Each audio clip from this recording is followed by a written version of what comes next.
पाकिस्तान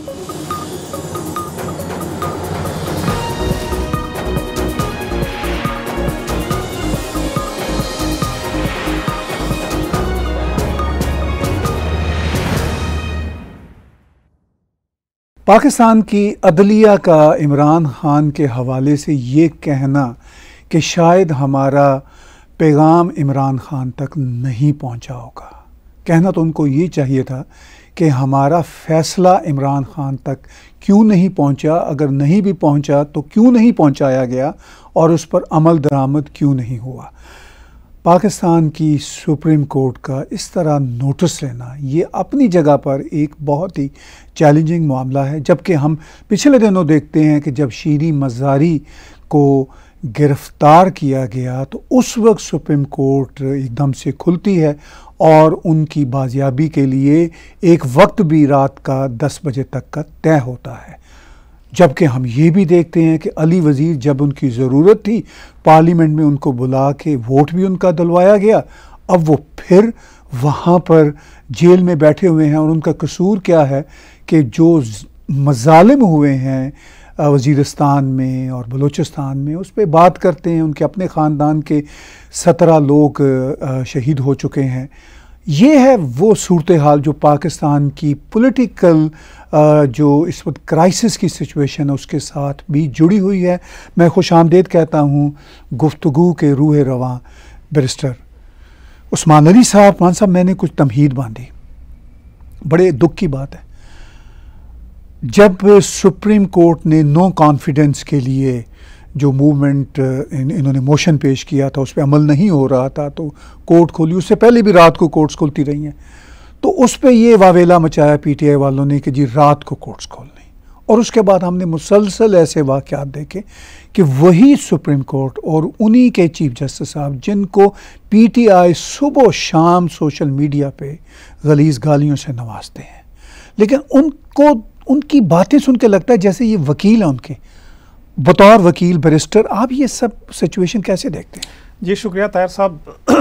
देखिए, ये आपने जो बातें की उसको मेरे ख्याल में अगर हम बारी बारी डिस्कस करें, क्योंकि आपने बहुत इंपॉर्टेंट इश्यूज़ की तरफ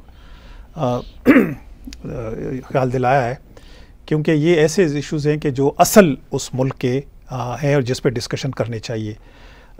जो आपने अली वज़ीर की बात की है या फिर उस पर ज़रा डिटेल बात करेंगे, क्योंकि उन लोगों की कोई आवाज़ नहीं है और हम अगर उनकी आवाज़ बन सकते हैं तो मेरे ख्याल में ये बहुत बड़ी बात होगी। बहुत कम लोग बोलते हैं, बहुत कम लोग उनकी आवाज़ बनते हैं। उस पर थोड़ी देर बाद जाएंगे, पहले आते हैं इस तरफ। देखें, एक चीज़ तो बिल्कुल क्लियर है, जब ख़ुसूसन 2014 में जो इमरान का धरना हुआ था और उस वक्त से ये चूँकि 11 से चले आ रहा है लेकिन 14 वाला हम बात करते हैं, उस वक्त से ये जितना लाडला इसको फिर बनाया गया है, क्योंकि वो डिसाइड हो चुका था कि नवाज़ शरीफ को निकालना है, बाकी अपोजिशन को निकालना है और हर सूरत में इमरान को लाना है। तो उसमें 3 मेन एक्टर्स इन्वॉल्व थे। एक उसमें फ़ौज इन्वॉल्व थी, एक उसमें जुडिशरी इन्वॉल्व थी और एक उसमें मीडिया इन्वॉल्व था। तो इन्होंने जिस तरह उसको पेश किया है और एज अ लाडला वो जो भी कुछ कहता रहा है उसको एक कवर मिलता रहा है। उन्होंने पीटीवी पे हमला किया, उन्होंने तोड़ फोड़ की, उन्होंने हर किस्म की चीज़ें की, लेकिन उसको चूँकि एक सपोर्ट थी, एक बैकिंग थी उसकी, और वो सारे अब चूँकि बेशुमार बार हम डिस्कस कर चुके हैं तो सारी दुनिया जानती है कि किस तरह उसको सपोर्ट किया गया। उसके बाद फिर 2018 में जिस तरह पहले भी हमने कहा था, अपोजिशन के हाथ पांव बांध के और सबको नाअहल करके और जेलों में डाल के और उनको इमरान को लाया गया। और ये हम जो सारे जानते हैं कि 10 ईयर्स का एक प्लान था कि चूँकि इमरान के जो दावे थे कि मैं आऊँगा, मेरे पास एक टीम है, मेरे पास एक ज़बरदस्त वो है और मैं वो करके और इस मुल्क का एक चेंज लाऊंगा, एक तब्दीली लाऊंगा। उनको भी ये खुशफहमी थी या गलतफहमी थी कि हाँ ये वाकई इसका विज़न इतना हो सकता है कि, क्योंकि उनके अपने विज़न इस तरह नहीं होते तो वो समझते हैं कि बाकी शायद इस तरह हो। तो वो आते ही वो पहले साल में, महीनों में बल्कि वो फ्लॉप होता गया, फिर साल में, फिर 2 साल में, फिर 3 साल में उसने साबित किया कि इज़ गुड फॉर नथिंग। अच्छा, वहाँ पे लोगों के मसाइल बढ़ते गए, फिर उसका जो अपना एटीट्यूड है वो भी इसने दिखाना शुरू कर दिया।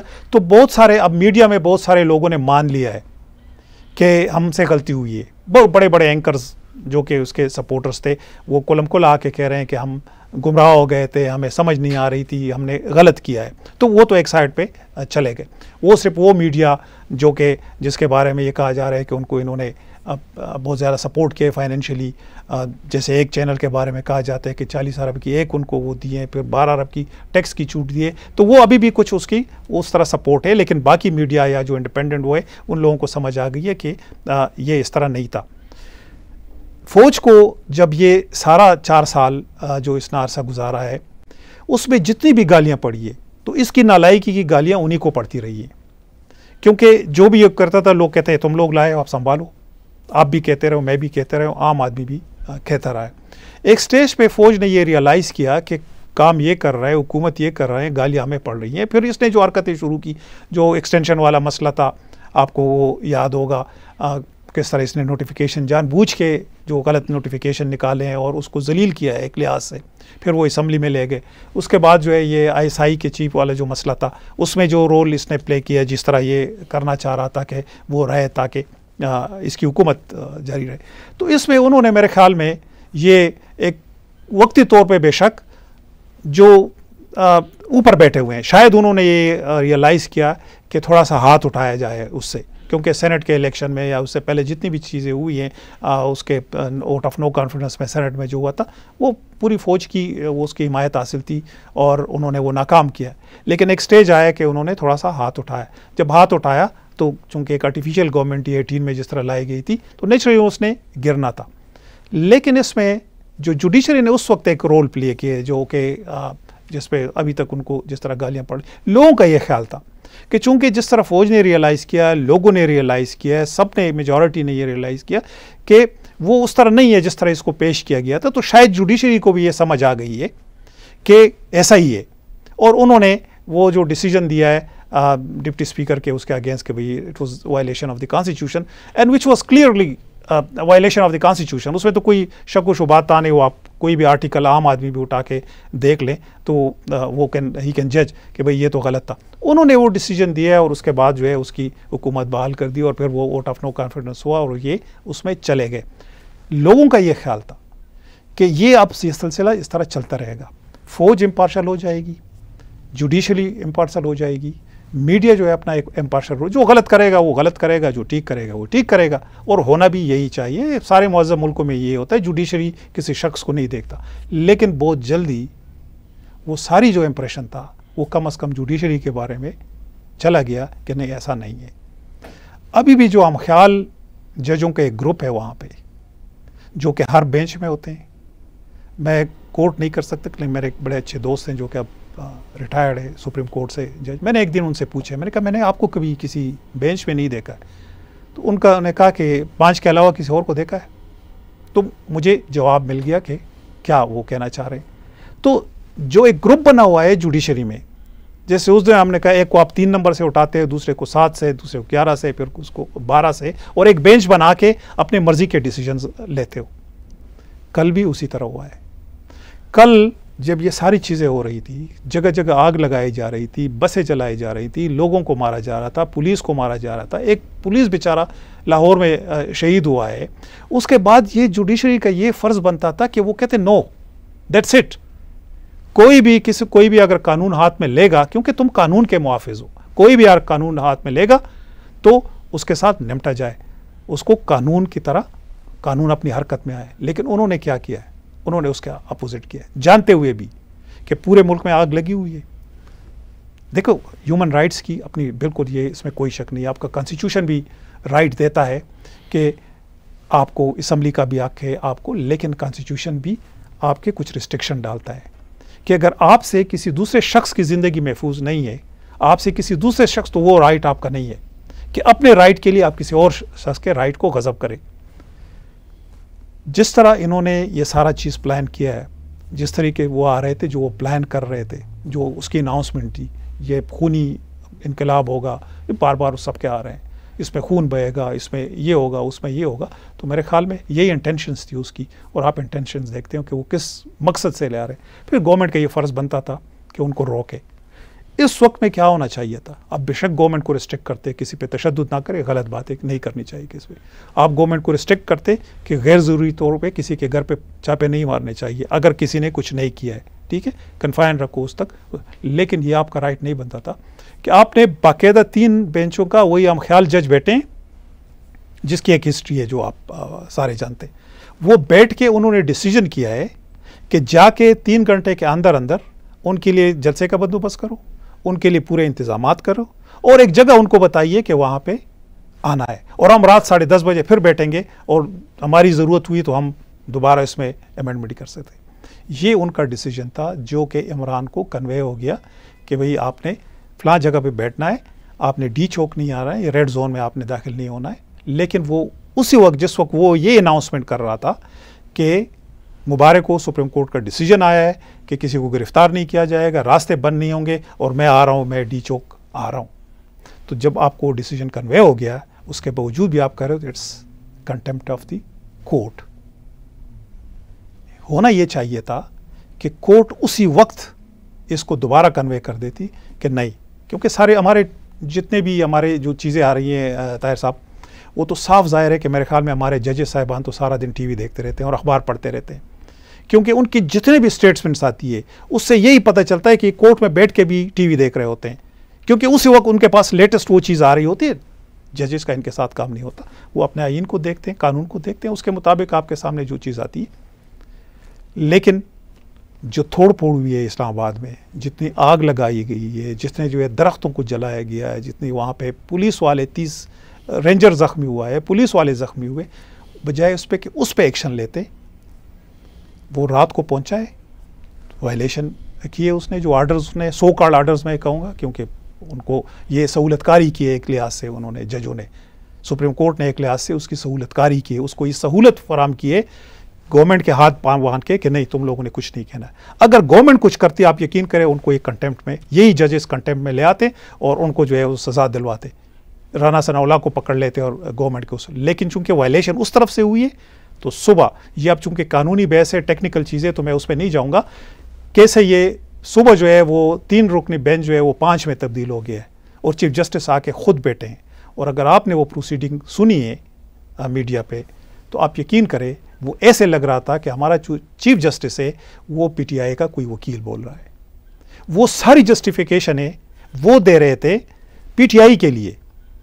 ये उन्होंने कहा है जैसे आपने कहा कि नहीं हो सकता है उसको मैसेज कन्वे ना किया हो, ये you have nothing to do with it, उसको मैसेज कन्वे किया गया या नहीं किया गया, आपके कोर्ट ने एक आर्डर कर दिए, जिसने कन्वे करना था ये उनका काम था, उसके वकील आपके कोर्ट में मौजूद थे, उन्होंने ये रिट की थी, तो उनको चाहिए था कि उनको कन्वे, जब बाकी बातें उनको कन्वे कर दिए कि हाँ कोर्ट ने ये ऑर्डर कर दिए कि आपने उस पर कोई एक्शन नहीं लेना है, तो ये भी उनको कन्वे करना था ना कि आपने कहाँ तक आना है कहाँ तक नहीं जाना है। तो चीफ जस्टिस हमारे साहब जो हैं वो उसकी क्लैरिफिकेशन दे रहे थे। अच्छा, जिन्होंने वायलेशन की थी, जिन्होंने कंटेम्प्ट किया था एक लिहाज से, उनसे उन्होंने एक क्वेश्चन भी नहीं पूछा है। जो उनके लॉयर थे बाबर अवान और वो कोर्ट्स में बैठे हुए थे, उनसे एक क्वेश्चन भी नहीं किया कि आप लोगों ने रात को क्या किया।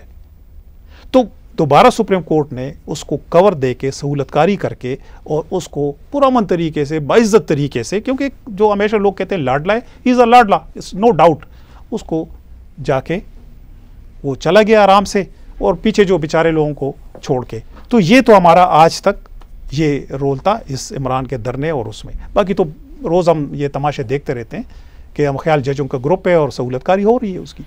देखिए उस्मान साहब, freedom of speech, freedom of assembly हर जमहूरियत में होती है। अगर हम कनाडा के साथ कंपेयर करें तो कनाडा में आपको याद होगा कुछ महीने पहले ऑटवा में ट्रकर्स का एक बहुत बड़ा प्रोटेस्ट हुआ था। ट्रकर्स ने ऑटवा पार्लियामेंट के सामने और आसपास की गलियों को एक तरह से जैम कर दिया था। उन्होंने कोई आग नहीं लगाई थी प्रोटेस्टर्स ने, ना उन्होंने किसी के साथ तशद्दुद किया था, ना कंकर फेंके थे, उन्होंने सिर्फ सड़कों पे कब्जा किया था। फिर आपको याद होगा पूरी कनाडा की जुडिशरी चूँकि ब्लॉकेज को पसंद नहीं किया जाता, मतलब इस फ्रीडम ऑफ असम्बली के बावजूद कनाडा जैसे मुल्क ने इतना सख्त एक्शन लिया कि भाई हम आम आवाम की ज़िंदगी को मुतासर नहीं होने देंगे। फिर इन्होंने उन सब ट्रकों को निकाला, आपको याद होगा, और फिर उन्होंने शहर को सील कर दिया गवर्नमेंट ने कि आप फ्रीडम ऑफ असेंबली के लिए नहीं आएंगे, चूंकि आपका रिकॉर्ड जो है वो कब्जे वाला है, हम आपको इजाजत नहीं देंगे। अगर कनाडा जैसे मुल्क में जहां फ्रीडम ऑफ एक्सप्रेशन और फ्रीडम ऑफ असेंबली की बहुत ही उम्दा मसाले मौजूद हैं, वहां पे इतने सख्त एक्शन लिए जाते हैं, यहां तक कि माइनॉरिटी ट्रूडो की गवर्नमेंट ने इमरजेंसी नाफिज कर दी। लेकिन ये सहूलत पाकिस्तान में, यानी ये आग लगाने की, लोगों को मारने की, और वो जैसे मैदान कारजार नहीं होता जो कल की तस्वीरें हैं, वो हम कश्मीर का रोना रोते कहते हैं, अपनी तरफ से पिक्चर दिखाते हैं, वो वहाँ कश्मीर में भी ऐसा कोई उसका अशर अशीर भी नहीं होगा जो इस्लामाबाद की हालत थी। और अब ये फिर कह रहे हैं कि 6 दिन बाद हम वापस आएंगे। तो इससे पहले कि हम मिसिंग पर्सनस के मसला पे जाएं, थोड़ी सी इस पे मजीद कमेंट्री कीजिए कि आफ्टर ऑल ये जो पॉलिटिकल टर्मोइल है और उसकी जो छूट मिली हुई है जुडिशरी की तरफ से, और मैं शीरी मज़ारी साहिबा के वाक़या को भी जोड़ना चाहता हूँ कि वो चीफ जस्टिस के लिए अपीलें कर रही थी कि मेरी माँ को बाजवा उठा के ले गए, इस तरह की वो उनकी बेटी कह रही थी, नाम लिया और बाजवा का नाम लिया। जी बिल्कुल, ठीक है। तो इस सारी सूरत हाल में आपको ये पॉलिटिकल टर्मोइल इसी तरह ही जाता नज़र आ रहा है, क्या सिचुएशन आप देखते हैं? देखें ताहिर साहब, ये तो एक लिहाज से क्रिएट भी किया गया है। जैसे हम अक्सर डिस्कस करते हैं कि इस वक्त जो मुल्क की जो इकानमी है वो इस काबिल नहीं है कि ये डायरेक्टली आ सके, फ़ौज उस पर आके, वरना वो कब क्या ये कब्ज़ा कर चुके होते। ये बिलीव मी कि अगर ये हमारी इकानमी इस काबिल होती कि ये चला सकते तो ये कब का उस पर कब्ज़ा कर चुके होते। लेकिन चूँकि वो हमारी इस वक्त सिचुएशन ऐसी है, फिर ये कि अब दुनिया में वो डिक्टेटरशिप वाली चीज़ भी एक्सेप्टेबल नहीं है, तो उनको अच्छा, इमरान जो है वो बुरी तरह फ्लॉप हो गया था, वो सिस्टम मज़ीद पीछे जा रहा था। तो अपोजिशन को जो उन्होंने, एक तो ये इंप्रेशन दुनिया को जा रहा है कि सारी पॉलिटिकल पार्टी जो है जिन्होंने 73% वोट लिया था वो मिल के एक हुकूमत उन्होंने बनाई हुई है। फिर उनके अपने अपने कंटेक्ट्स हैं। जैसे हमने देखा है सऊदी अरब का जो वो रिएक्शन आया है कि उन्होंने वो $3 बिलियन जो हैं वो उन्होंने वो कर दिए, बढ़ा दिए वो मुद्दत। बिलावल ने जिस तरह विजिट्स किए हैं जिसके पॉजिटिव रिजल्ट्स आ रहे हैं, और भी बाकी चीज़ें, हो सकता है चाइना भी कोई हेल्प करे। IMF के साथ जो निगोसिएशंस हो रही हैं, उनकी जो कंडीशन थी जो आज उन्होंने पूरी भी कर दी, वो पेट्रोल और उसकी जो प्राइसेस बढ़ाई है। तो इन्होंने अब पॉलिटिशियन को ये करने दिए कि तुम लोग अब निकलो यहाँ से, मतलब इस क्राइसिस से निकलने की कोशिश करो, हम तुम्हें सब, क्योंकि आपने देखे 2-4 दिन पहले ये बात बिल्कुल कंफर्म थी कि गवर्नमेंट खुद वो रिज़ाइन कर रही है और असम्बली डिज़ॉल्व कर रही है, क्योंकि प्रेशर उस पर उन्होंने इतना डाला था। और इमरान का देखो एक बड़ा ग्रुप है, फ़ौज में भी है, और वो रिटायर्ड, मुझे नहीं पता कि वो क्या वो फ़ौज में भी यही सियासत करते रहे, इस वजह से अब ज़्यादा, सबसे ज़्यादा जो वो एक्टिव है पॉलिटिक्स में, वो वही रिटायर्ड जो एक ग्रुप है। अंदर भी हैं जो ये बार बार अपने जलसों में कहता है कि फ़ौजियों की फैमिलीज़ भी आएंगी और वो उसकी फैमिलीज़ भी आएंगी और ब्यूरोक्रेसी की भी आएंगी। तो वो एक है एक तबका जो कि अपने अलावा और इमरान के अलावा सबको करप्ट समझता है। अगर उनके आप रिकॉर्ड देंगे तो मेरे ख्याल में जितनी करप्शन जिस मुल्क के साथ जो किड़वाल इन्होंने किया है और जिस मुल्क को जिस तरीके से दोनों हाथों से लूटा है, तो एक एक की कहानी है। लेकिन आपने फिर सुना है वो आसाम बाजवा कहाँ चला गया जिस पे बिलियंस की करप्शन थी? कोई नाम सुना है? किसी में जरूरत है कि उसको पकड़ ले के ये ACL में डाल दो, तो मुल्क से बाहर नहीं जाओगे? तो वो एक तबका है उसको जो अपने आप को ऑनेस्ट समझता है और इमरान को समझता है, तो वो एक एक्टिव वो है, एक सपोर्ट उसको वहाँ से।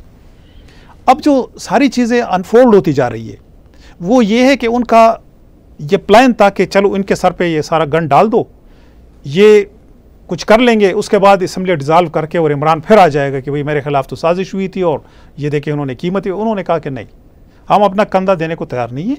हाँ, ये कंडीशन है, अगर हमें सपोर्ट करते हो और ये ख़ुद भी ये रिस्पॉन्सिबिलिटी लेते हो तो हम करने को तैयार है। तो मेरे ख्याल में, और दूसरा ये कि ये जो ब्लैकमेलिंग कर रहा था, तो उन्होंने कहा कि नहीं, हम चले जाएंगे, हम कानूनी तरीके से आए हैं, जिस दिन असम्बली में अक्सरियत नहीं हुई ठीक है हम चले जाएंगे, लेकिन उस वक्त तक नहीं जाएंगे जब तक ये प्रेशर डालता रहेगा और जब तक सपोर्ट नहीं होगी। तो चूंकि मुल्क के कानून इतनी ख़राब है कि उनके पास और कोई ऑप्शन नहीं था कि उनको अपने सपोर्ट दे। रात को जो फ़ौज जिस तरह आई है, रेंजर जिस तरह आई है, तो आपको याद होगा कि जब शाहिद खाकान अब्बासी प्राइम मिनिस्टर थे और उन्होंने बुलाया तो वो नहीं आए, उनके ऑर्डर्स नहीं मान रहे थे वो। जब वो फैज़ाबाद का धरना था और जिस तरह उन्होंने किया, वो तो खैर उनका ही किया हुआ था सारा, जस्टिस काजिज़ फ़ाइज़ ईसा की वो सबके सामने जो उनका डिसीजन है।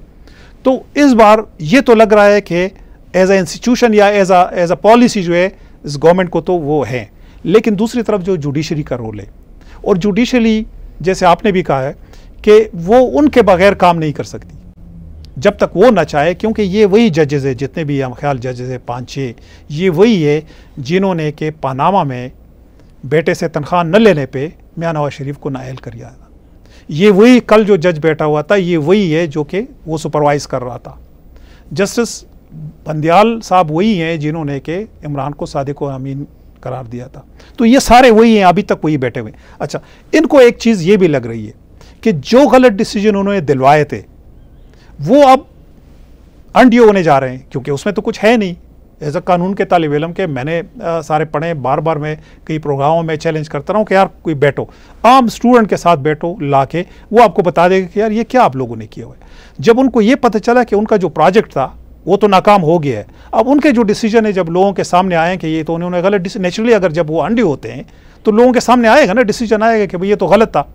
तो उस चीज़ को भी रोकने के लिए, और पिछले प्रोग्राम में मैंने कहा था और मैंने बाकायदा एक सोर्स से कहा था कि इमरान का ये प्रोग्राम था और ये इन जजों के ज़रिए से था कि इलेक्शन से पहले मियां शहबाज शरीफ और हमजा शरीफ को नाअहल करेंगे, गिरफ्तार करेंगे, इसी तरह ये जरदारी को पकड़ेंगे और बाकी जो लीडरशिप है उसको पकड़ेंगे। मियां नवाज शरीफ ऑलरेडी बाहर बैठे हुए, और इमरान ने कल परसों अपनी स्पीच में किया कि उनको सज़ा होने जा रही थी। आपको किसने कहा कि सज़ा होने जा रही थी? आपके पास क्या है? तो ये एक प्लान था। अब वो प्लान नाकाम होते देख के इन्होंने, वो तो चला गया, लेकिन अब अपने स्किन बचाने के लिए कि अगर ये डिसीजंस आ गए कि भाई मियां नवाज शरीफ के खिलाफ डिसीजन गलत हुआ है, मरियम नवाज़ के खिलाफ डिसीजन वो गलत हुआ है, बाकी जितने भी डिसीजन है वो गलत हुए हैं, तो ये तो सारा इनका पोल खुल जाएगा कि ये तो इन्होंने करवाए हैं। तो उस वजह से ये टर्माइल अभी तक रहेगा, क्योंकि उसके साथ एक सपोर्ट है उसकी, कभी निकलेगा कभी जाएगा, और इस गवर्नमेंट पे भी वो एक प्रेशर डालने के लिए कि वो अपने, लेकिन मेरे ख्याल में आप देख रहे हैं कि लोगों जो बातें कर रहे हैं, और ख़ासकर ये जो आज का वो हुआ है, ये सुबह मतलब हमारी तो शाम थी, रात थी, सुबह हुआ है, आप देखें मीडिया पे देखें, हर कोई क्रिटिसाइज़ कर रहा है कि यार जजेस का ये काम नहीं है कि वो पॉलिटिक्स करे कोर्ट्स में बैठ के, और चीफ जस्टिस। तो ये चीज़ें आगे ताहिर साहब बढ़ेंगी, और मेरे ख्याल में बदकिस्मती है इस मुल्क की कि ऑलरेडी वो इतना ज़ख़म खुर्दा है कि चाहिए था कि कम से कम ये जो इंस्टीट्यूशंस है ये तो अपनी रिस्पॉन्सिबिलिटी जानते, ये कम से कम इम्पार्शल होते हैं, ये कम से कम लोगों को कहते हैं कि भाई ये चीज़ गलत है, ये कानून के मुताबिक है, ये नहीं है।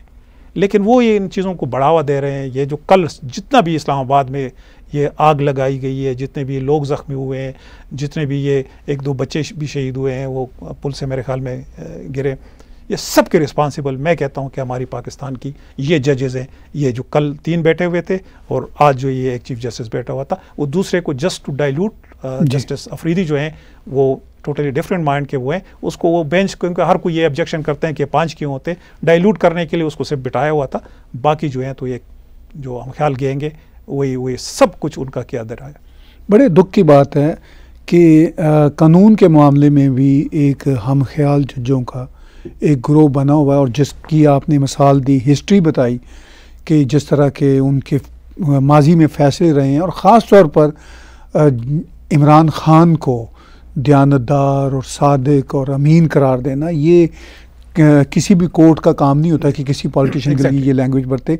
हमने बातचीत उस्मान साहब आज शुरू की थी, यही जो जुडिशरी के मसाइल हैं और जजों के अपने पर्सनल इश्यूज़ भी हैं, और इसके साथ साथ पाकिस्तान आर्मी या एस्टैब्लिशमेंट के साथ बंधी हुई जो कंपल्शंस हैं उनके इश्यूज़ भी हैं। और आपने जिक्र किया कि हम ज़रूर आवाज़ बनेंगे मिसिंग पर्सनस की। थोड़ी सी बात उस हवाले से करते हैं। मिसिंग पर्सनस का मामला KPK हो, बलूचिस्तान हो, और हत्ता कि सिंध और महाजरों के पॉकेट्स में भी ये इश्यूज़ बहुत गंभीर हैं। और आप ये देखिए कि जब वोट की ज़रूरत थी तो अली वज़ीर को बुला लिया गया, और अब अली वज़ीर बेचारा वहीं पे बैठा हुआ है जेल के अंदर। उसका कसूर ये है कि वो अपने लोगों की हकूक़ की बात करता है। आज हम थोड़ी सी बातचीत इस पे भी ज़रूर करेंगे, और फिर आगे आने वाले शोज़ में ख़ास तौर पर आपके गुफ्तगू प्रोग्राम में भी इस पे बात करते रहेंगे। तो ये सिचुएशन आप मिसिंग पर्सनस की एट द मोमेंट कैसे देखते हैं? देखिए ताहिर साहब, बहुत ही इम्पोर्टेंट इश्यूज़ हैं और वाकई उन बेचारों की आवाज़ कोई नहीं है। पाकिस्तानी मीडिया में तो उस पर बिल्कुल पाबंदी है और आप उससे अंदाज़ा लगे, जैसे आपने एग्जांपल दी, उस दिन शिरीन मज़ारी को अरेस्ट किया, जिसने भी किया वो एक अलग इशू है, ठीक है, वो कह रहे हैं बाजवा ने अरेस्ट किया, SI ने किया, जिसने भी किया वो एक अलग इशू है। लेकिन जब उसकी अरेस्ट की खबर चली, अच्छा पहले तो देखो ये ड्रामे जो उस मुल्क में होते हैं ना, अगर कोई वाकई किसी को अरेस्ट करना चाहते हैं तो वो सरेआम कैमरे लगा के अरेस्ट नहीं करता, उसको ये मौका ही नहीं देते कि आप लाए उस पर नशर कर रहे हैं और तो इसका मतलब है एक तो गवर्नमेंट को डिफेंसिव करने के लिए। उससे पहले दिन आपको याद है कि इमरान ने मरियम नवाज़ के बारे में बहुत नामनासिब अल्फाज कहे थे और पूरी दुनिया की मीडिया पे उस पे जो है तो लानत भेजी जा रही थी। उसको मैं पर्सनली समझता हूँ उसको डाइल्यूट करने के लिए ये ड्रामा रचाया कि उसको किया है और कैमरों के सामने और उसको अरेस्ट किया, एक रीज़न वो भी हो सकती है। अच्छा, उसको बताया गया कि फ़लाँ जगह लेके जा रहे हैं और वो गाड़ी में, और वो पूरे TV वाले मीडिया वो दिखा रहे हैं। चीफ जस्टिस साहब ऑफिस टाइम के बाद आए हैं, उनकी साहबजादी ने रिट किया है और वो ने कहा कि 10:30 बजे रात तक उसको लाया जाए, और 10:30 बजे रात तक उसको लाया गया और वो विक्ट्री के साइन बना के और वो कोर्ट में गई है और उसने जो जो बातें कही हैं वो सारी मीडिया पे हैं। उसने जनरल बाजवा को कहा है और उसने फ़ौज को कहा है और ये उसको मैं जानती हूँ, ये SI वाले हैं, ये सारे उसके। अच्छा, आराम से वो घर में, और उससे पहले जो उसके ट्वीट थे वो हमने पहले भी जिक्र किया था, जिस तरह वो गालियाँ फ़ौज को देती रही है, जिस तरह वो बाकी जुडिशरी को देती रही है। अच्छा, एक तरफ तो ये है। दूसरी तरफ जैसे आपने कहा अली वज़ीर है, अली वज़ीर के 17 फैमिली के, जिसमें उसके 5 शायद भाई भी शामिल हैं, जिनको के बेदर्दी से मारा गया है, जो कि दहशतगर्दी के शिकार हुए हैं। अली वज़ीर वहाँ का एक इलेक्टेड MNA है। 18 महीने हुए हैं कि वो कराची के जेल में पड़ा हुआ है। उसकी एक केस में ज़मानत होती है तो उस पर दूसरा केस दर्ज हो और उस पर वो अरेस्ट किया हो जाता है। अच्छा, उसके केसेस क्या है?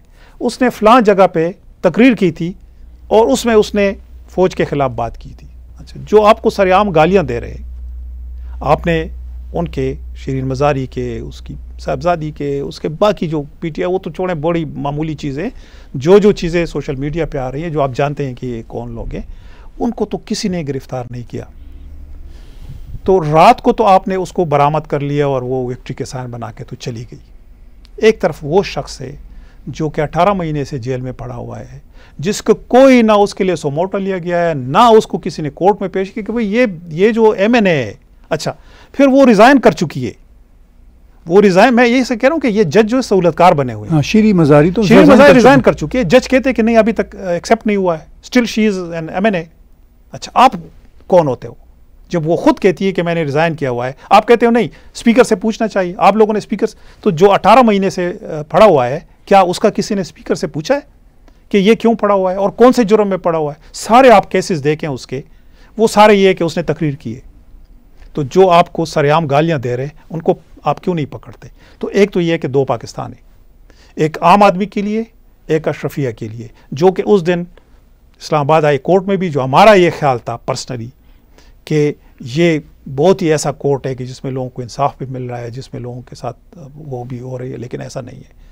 एक के साथ आप एक सलूक करते हो, दूसरे के साथ आप दूसरे सलूक करते, मीडिया में आने के लिए आप जो है वो करते हैं। अच्छा, ये मिसिंग पर्सनस की आप बात करते हो, स्टेटिस्टिक बहुत बड़ी है। पाकिस्तान में कह रहे हैं 7000 के 5000 के केस हल हुए हैं, 2000 के नहीं हुए, लेकिन ये बहुत बड़ी तादाद है।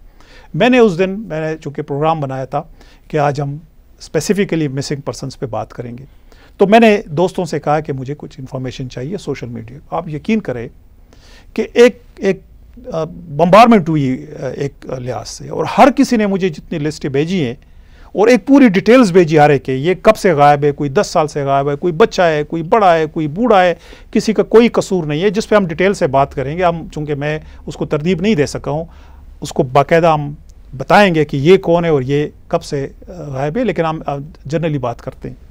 देखिए, बलूचिस्तान के जितने भी लोग अगवा हुए हैं, गायब हुए हैं, 20-20 साल से, 10-10 साल से, 5-5 साल से, कोई उनका आता पता नहीं है।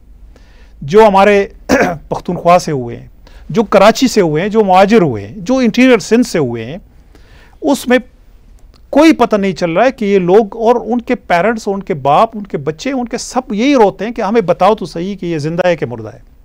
अगर मुर्दा है तो हम अपनी दिल सब्र कर लें। अच्छा, आप उसको 5 साल गायब कर देते हो, आखिर में उसकी लाश आप गिरा देते हो।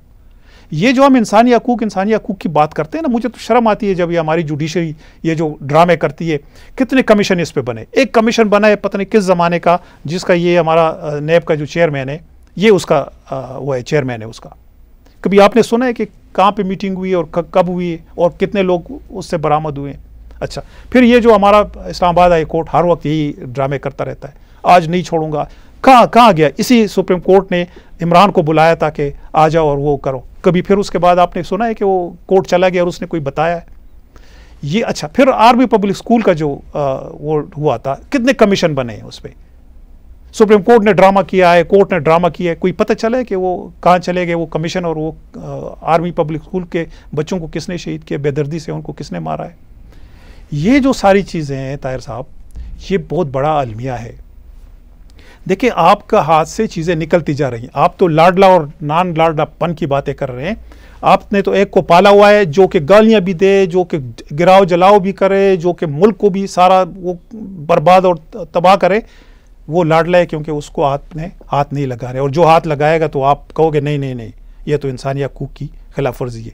लेकिन जो असल इंसानी हकूक की खिलाफ वर्जी है, ताहिर साहब, जब ये तालिबानाइजेशन का वो आया और जब स्वात पे उन्होंने, आपको पता है कि किस तरह वो सारा आए और किस तरह कब्जा किया है, किसके कहने पे किया है, किसके शे पे किया है, कौन उसको शे दे रहे थे, कौन असला दे रहे थे। जब चीज़ें उनके हाथ से निकल गई और पॉलिटिकल गवर्नमेंट के सर पे उन्होंने डाल दिया, उस वक्त इन्होंने एक लिस्ट जारी की थी जिसमें मुख्तलिफ कमांडर्स थे, जिसके सिर पे उन्होंने वो रखी थी कि अगर कोई इसको ले आए तो किसी पे 50 लाख, किसी पे 50 करोड़, किसी पे 10 करोड़, किसी पे 1 करोड़।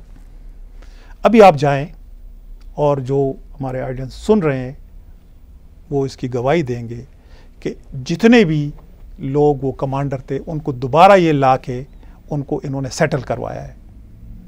वो दोबारा आए, उन्हीं इलाकों में रह रहे हैं, उन्हीं लोगों में रह रहे हैं, उनके लिए उन्होंने घर बनाए और उनको सेटल किया है।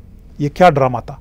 वो जो बेचारे जिनको तुम लोगों ने मरवाया है, जिनको बेदर्दी से चौकों में लटकाया है, वो उनका खून कहाँ चला गया? जितने पुलिस वाले बेचारे जो हैं उनको शहीद किया गया है।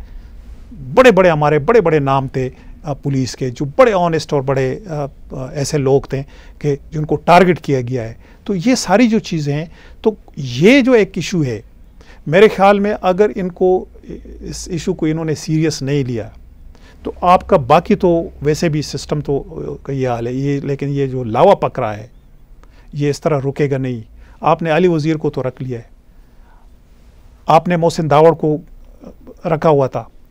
जब भी वो आवाज़ उठाते हैं, मंजूर पश्तीन जब भी आवाज़ उठाता है आप उसको दबाते हो। मैंने पहले भी कहा था, आज तक उस पर मीडिया पे पाबंदी है। मुझे कोई ऐसी तकरीर उनकी बताए जिसमें उन्होंने या बाजवा को इस तरह गालियाँ दी है जो कि शीरीन मज़ारी देते रही है, जो इमरान देता रहा है, या कभी जुडिशरी के बारे में उन्होंने ऐसे कोई अल्फाज इस्तेमाल किए जो कि ये लोग इस्तेमाल करते हैं, लेकिन उस पर मीडिया पे आने पे पाबंदी है। वो क्यों पाबंदी है? वो अपने लोगों की बात करते हैं, जुल्म ना करें। ये जो वो माइन की बात करते थे, रोज़ आप खबरों में आजकल सुनते होंगे कि माइन से इतने फौजी शहीद हुए हैं। यही तो वो कह रहे हैं कि माइन्स बिछाई हुई है, इनको हटाओ। किसने बिछाई हुई है? कौन बिछा सकता है? आपने पूरा इलाका खाली कर दिया था, सारे लोगों को निकाल दिया था, 17 लाख लोगों को, कोई घर में कोई बच्चा भी नहीं रहा था, तो फिर आप क्लियर नहीं क्यों नहीं कर सके हो? तो ये जो सारी चीज़ें हैं ये बहुत ही वो है, और उस पर मेरे ख्याल में हम एक डिटेल से बात करेंगे, क्योंकि उन लोग बेचारों की हर घर में कोई ना कोई गायब है। मैं अपने स्वात की बात करता हूँ, मैं मलकन डिवीज़न की बात करता हूँ, मैं अपने उसके, मुझे पता है, मैं जानता हूँ बेशुमार लोगों को। अगर वो मुजरिम है, देखें कोई भी ये नहीं कहता, नाम कभी ये कहेंगे कि क्योंकि उनके पास एक जो वो एक काउंटर आर्गूमेंट है जो कि ISPR ने भी कई बार कहा है कि भाई ये लोग तो टेररिस्ट है, ये तो घरों से गायब हो जाते हैं, फिर टेररिज्म करते हैं। अगर कोई है तो आप उसमें तफरीक करें। मैं जिन लोगों को जानता हूँ वो नहीं है, मैं गवाही देता हूँ कि वो नहीं है। वो आम से वो थे, तालिबान आए हैं, उनके साथ वो शामिल हुए हैं, उनको कुछ भी नहीं पता था कि ये क्या कर रहे हैं। वो जो लीडर थे उनको पकड़े के अपने हिफाजती तहवील में रखा है, फिर छोड़ के उनके लिए घर बनाए। जो आम बेचारे हैं वो अभी तक गायब है। इसी तरह बलूचिस्तान में भी है, इसी तरह जो कराची के मुहाजिर हैं, मैं तो मुहाजिर कभी भी नहीं कहता, पाकिस्तानी जो हैं वो बेचारे जिस तरह उनके साथ हुआ है, ठीक है, अगर कोई देखे किसी जुर्म में है तो आपके पास कानून भी है ना। तो जब आप शिरीन मज़ारी को तो घंटों में ला के कोर्ट में पेश कर सकती हो, तो उन लोगों का भी ये राइट बनता है ना, वो भी उसी मुल्क के शहरी है। तो अगर आपने 2 पाकिस्तान बनाए हैं तो फिर अनाउंस कर दे कि नहीं, अली वज़ीर के लिए 1 पाकिस्तान है, मोहसिन दावर के लिए 1 पाकिस्तान है, मंजूर पश्तीन के लिए 1 पाकिस्तान है, और शिरीन मज़ारी और इमरान खान के लिए दूसरा पाकिस्तान है। फिर आप अनाउंस कर दें तो लोगों को सब्र आ जाएगा। लेकिन अगर आप कहते हो कि नहीं, हमारा आईन एक है, हमारा कानून एक है, तो फिर आपका सबके लिए बराबर होना चाहिए। कोर्ट्स के ये ड्रामे बंद होने चाहिए कि एक को तो आप घंटों में बरामद करते हैं, दूसरे के लिए आप जो है सिर्फ कमेंट्स देते हो ताकि मीडिया पे आ जाए और लोग आपकी वाह वाह करें कि चीफ जस्टिस साहब ने तो बहुत अच्छी। ये चीज़ें नहीं चलेंगी, लोग ये समझते हैं। उस्मान साहब, आपने कहा कि ये जो 2 पाकिस्तान वाला मामला है, ये मामला आगे नहीं चलेगा, और 2 पाकिस्तान तो हमें हमेशा से नज़र आते रहे, बल्कि कई पाकिस्तान नज़र आते रहे। अब सिचुएशन ये है कि जो पाकिस्तान के पॉलिटिकल हालात हैं और जो सोशल मीडिया पे एक्सपोजर हो रहा है आवाम का, अच्छा भी बुरा भी जी, उससे ये सारा कुछ एक्सपोज हो रहा है। आज आपने एक थीसिस बिल्ड किया, जो थीसिस ऑलरेडी हमारे वहाँ पे सिविल लिबर्टीज़ के ग्रुप में चलता रहता है, मगर इस पे आप और मैं भी बातचीत करते रहेंगे। और आपने बहुत अच्छे अंदाज के साथ जोड़ी बातें पाकिस्तान की बहुत ही हालिया पॉलिटिकल सूरत हाल के साथ, जो मिसिंग पर्सन का दहाइयों पुराना मसला है, वो किस तरह जुड़ा हुआ है और किस तरह मुनाफकत की जो तहें हैं वो ऊपर तले चल रही हैं। बहुत बहुत शुक्रिया आज की गुफ्तगू में शरीक होने का। कोई आखिर में ऐसी बात समझें कि जो आज हम मिस कर रहे हैं आज की गुफ्तगू में? ताहिर साहब, मैं सिर्फ एक बात करना चाहता हूँ। आपको मालूम है कि 30 अगस्त को हर साल मिसिंग पर्सन का एक आलमी दिन मनाया जाता है। मैं ये कहूँगा कि पाकिस्तान में 14 अगस्त को मिसिंग पर्सन का दिन मनाया जाए, ताकि इन लोगों को एहसास हो कि हम कितने आज़ाद हैं और आप हमारे साथ क्या कर रहे हो। तो आइंदा कम से कम पाकिस्तान में जो है, पाकिस्तान की सतह पे दिन 14 अगस्त को मनाना चाहिए, और सारे मिसिंग के पर्सन के जितने भी वो हैं, जो कि सिविल राइट्स के वो हैं, जितनी भी ऑर्गेनाइजेशंस हैं, जितनी भी वो आए और वो उसी दिन बैठे कि भाई आप हमें बताएं कि हमारी आज़ादी कहाँ पे। बहुत आपने अहम नुक्ता उठाया, और इसी नुक्ते के साथ मैं नाजरीन को भी कहूँगा कि वाकई ही इस बात पे सोचें, और ख़ास तौर पर वो सिविल लिबर्टीज़ के ग्रुप पाकिस्तान में जो इस मसला पे आवाज़ उठाते रहते हैं, वो ये बात 30 अगस्त से ज़्यादा 14 अगस्त को एम्फसाइज़ करें तो बहुत ही अहम होगा। गुफ्तगू में आप बैरिस्टर उस्मान अली साहब की बातचीत हर हफ्ते सुनते हैं। आज भी जो इस वक्त के ताज़ा सियासी हालात हैं पाकिस्तान के, और उनके साथ जो ह्यूमन राइट्स के एब्यूज़ हैं, वो उस्मान अली साहब ने जोड़े।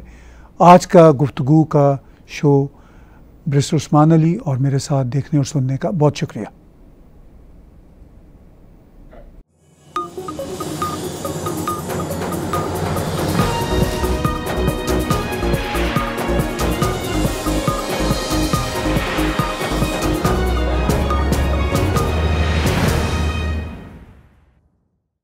Subscribe TAG TV YouTube channel and press the notification button.